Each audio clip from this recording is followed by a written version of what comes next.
I know you have always dreamed of performing in Carnegie Hall, so I think this 2023 to 2024 season at Sound Espressivo will be perfect for you. As a platform, we host live online auditions so you can share your music with the entire world. Then we send you to incredible in-person venues like Carnegie Hall so you can perform solo, as a duo, as an ensemble, and with orchestra. This year we have a total of 4 gala events at Carnegie Hall, as well as 4 different opportunities to perform with orchestras in the US, in the Czech Republic, and even in Egypt. We want to help you fulfill your musical dreams. Go to soundespressivocompetition.com to check out our season and to apply.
What a wonderful opening for our concert. You woke me up. Okay, passing baton to the judges. Gevork, you're on mute. It looks like it's been passed to me. Well, thank you for this. And before we even start talking about it, let me also acknowledge a very, very supportive collaborative pianist. I could hear the whole orchestra. And thank you for starting not from the very, very, very, very, very beginning. You obviously know the music very well, and you're not just playing the notes. You are definitely living it through, and you have a story to say. This is important, and this is very inspiring to hear. I particularly like that part when you did it. Was it Dolce there, then where you had the change between keys? I think you in your key it was changed to one sharp, right? You changed to E Yeah. minor. Oh my God, that Dolce was beautiful. In many ways, this is a very solid performance. If I can point out something, it's more like your artistic presence, your stage presence, your attention to engaging the audience.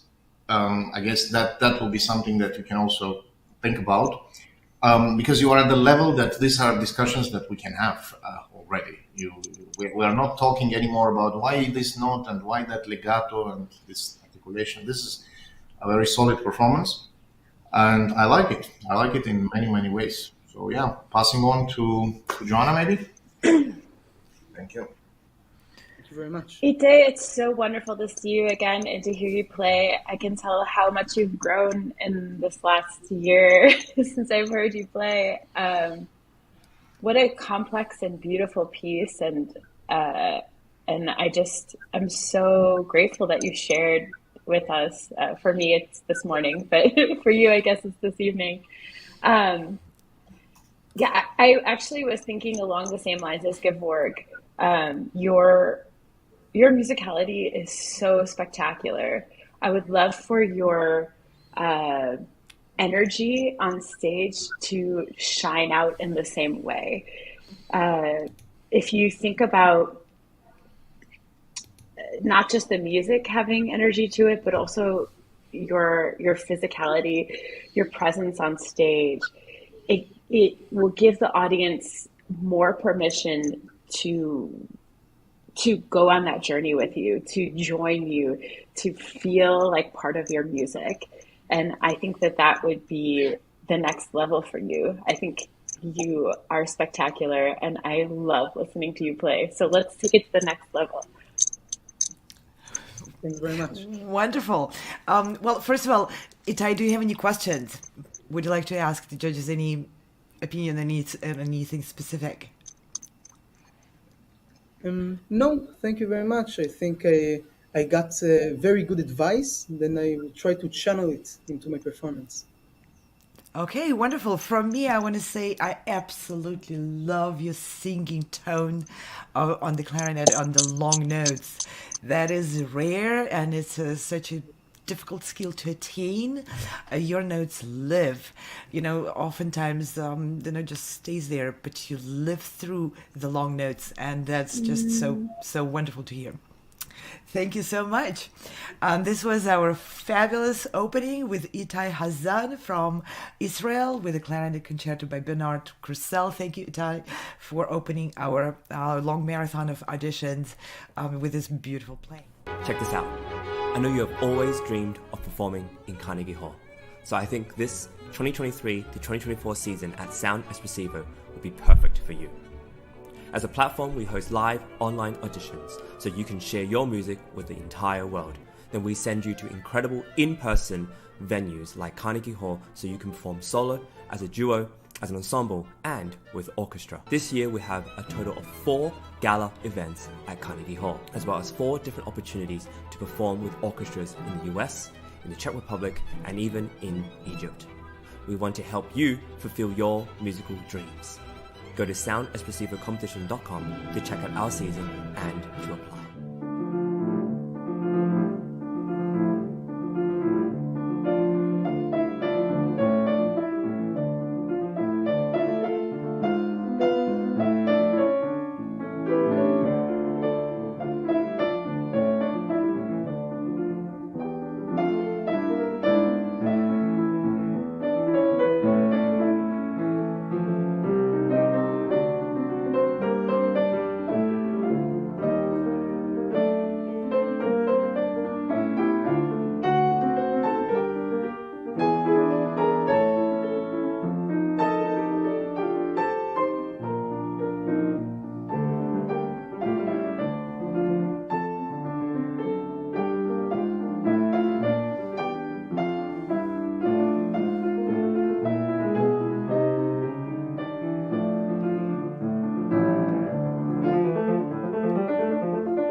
wonderful way to conclude our very first session. Ben, thank you for bringing this mammoth, monumental piece to this performance. I'm passing on the baton.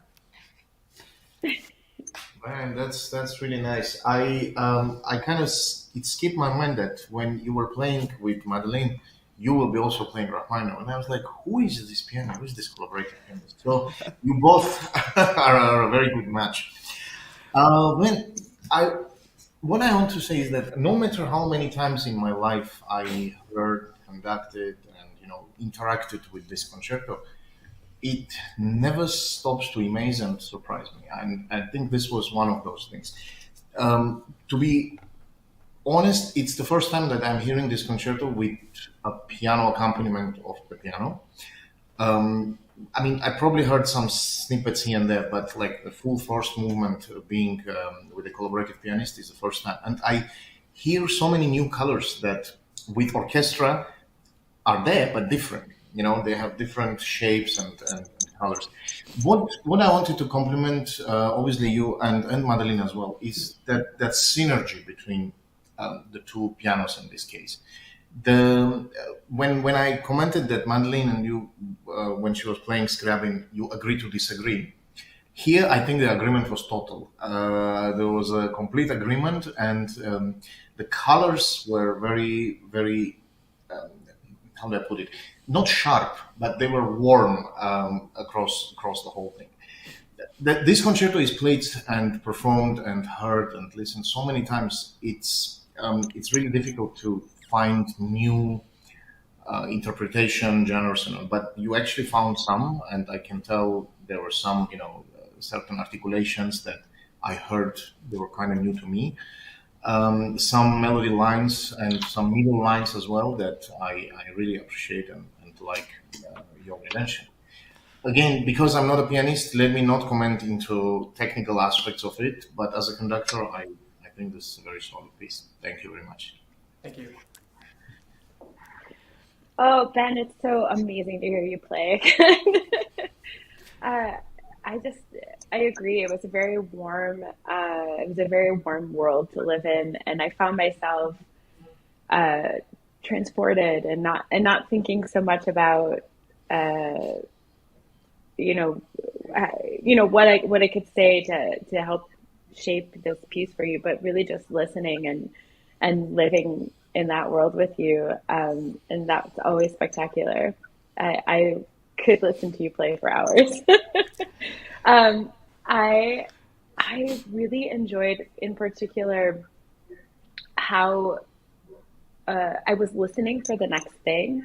Like every time you would come to the end of something, it felt like you were leading us to the next section or the next phrase, and that for me was really what made it special. I just every once in a while I saw your brain switch to thinking about technical issues, and I would love to, even in those moments, to continue to feel the connection to the warmth and the whatever the world means to you of this piece. Continue feeling that through those like minute sections where you're thinking, okay, I gotta do this next, but bravo, like spectacular, and to both of you, that it really was a collaborative effort. It was beautiful. Thank you. Thank you very much. It's interesting, Gianna, you pointed out the pianist switching the focus to the technical. This is an absolutely acrobatic piece. No kidding. You gotta stay on the tightrope and not fall off. At least every once in a while. So, and Ben, this is phenomenal. I mean, to me, it's maybe one of, but I would say probably the hardest piano concerto written. There's not one spot in there where things can, where you can relax and just go like, okay, wonderful. I've immersed myself in music. Nothing is going to happen. Well, something is going to happen. And your preparation was absolutely spectacular for this piece. It's an extraordinary achievement to even learn the thing. And as a pianist to pianist, I want to really praise you for variety of articulation in there. It's so many notes that it's so tempting to just let go and say, okay, I got to focus on something and let go of the fringe things. But in Rachmaninoff and in his own playing, articulation is vital, and you really paid great attention to that, and I loved that. To me, just to me personally, I understand why the choice of tempos, you really were very convincing in that choice of tempos. Some of them were strikingly, just like Georg pointed out, you really found a very different expression in the beginning with that much reduced slower tempo. That really sounded very interesting. You'll have a work to do with the conductor who you will be performing it with to convince the orchestra to support it. But I think it's very worthwhile because you have a definitive, very convincing approach to that tempo, especially in the opening of the concerto. That was really something which drew my attention immediately. So, but thank you so much. Ben, do you have any questions? Would you like to get any, share any comments on something? Please feel free to interact with the judges.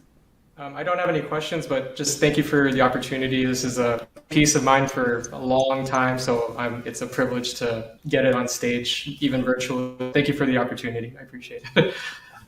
Thanks to you.